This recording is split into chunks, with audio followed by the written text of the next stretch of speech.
जय श्री कृष्णा भक्तों, आज से मैं प्रतिदिन श्रीमद् भागवत गीता का संक्षिप्त वर्णन आप सभी भक्तजनों को सुनाऊंगी और हम सभी श्री कृष्ण भगवान की कृपा महसूस करते हुए श्रीमद् भागवत गीता का आनंद लेंगे।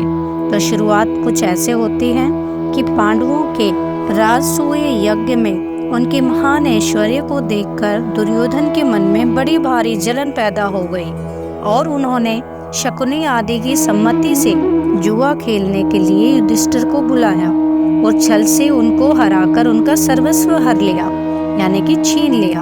अंत में यह निश्चय हुआ कि युधिष्ठिर पांचों भाई द्रौपदी सहित 12 वर्ष वन में रहे और 1 साल छिपकर रहे। इस प्रकार 13 वर्ष तक समस्त राज्य पर दुर्योधन का ही आधिपत्य रहे और पांडवों के 1 साल के अज्ञातवास का वेद न खुल जाए तो 13 वर्ष के बाद पांडवों का राज्य उन्हें लौटा दिया जाए। इस निर्णय के अनुसार 13 साल बिताने के बाद जब पांडवों ने अपना राज्य वापस मांगा तब दुर्योधन ने साफ इनकार कर दिया। उन्हें समझाने के लिए द्रुपद के ज्ञान और अवस्था में वृद्ध पुरोहित को भेजा गया, परंतु उन्होंने कोई बात नहीं मानी। तब दोनों ओर से युद्ध की तैयारी होने लगी। भगवान श्री कृष्ण को रण निमंत्रण देने के लिए दुर्योधन द्वारका पहुंचे। उसी दिन अर्जुन भी वहां पहुंच गए। दोनों ने जाकर देखा भगवान अपने भवन में सो रहे हैं। उन्हें सोता देखकर दुर्योधन उनके सिरहाने एक मूल्यवान आसन पर जा बैठे और अर्जुन दोनों हाथ जोड़कर नम्रता के साथ उनके चरणों के सामने खड़े हो गए।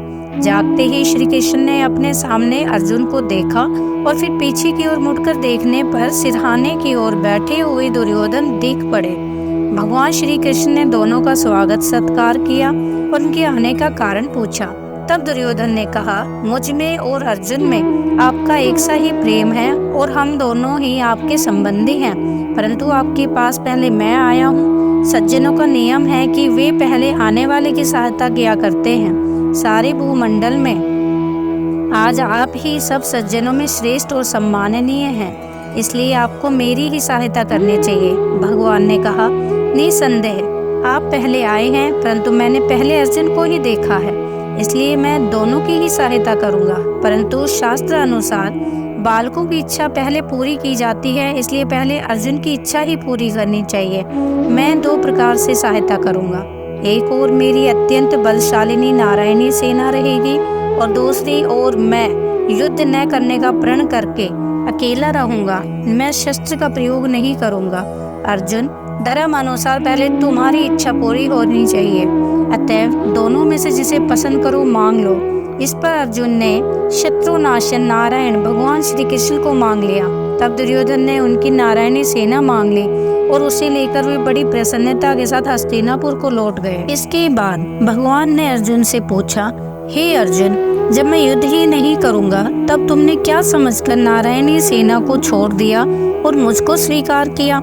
अर्जुन ने कहा, भगवान, आप अकेले ही सबका नाश करने में समर्थ हैं, तब मैं सेना लेकर क्या करता? इसके सिवा बहुत दिनों से मेरी इच्छा थी कि आप मेरे सारथी बने। अब इस महायुद्ध में मेरी उस इच्छा को आप अवश्य पूर्ण कीजिए।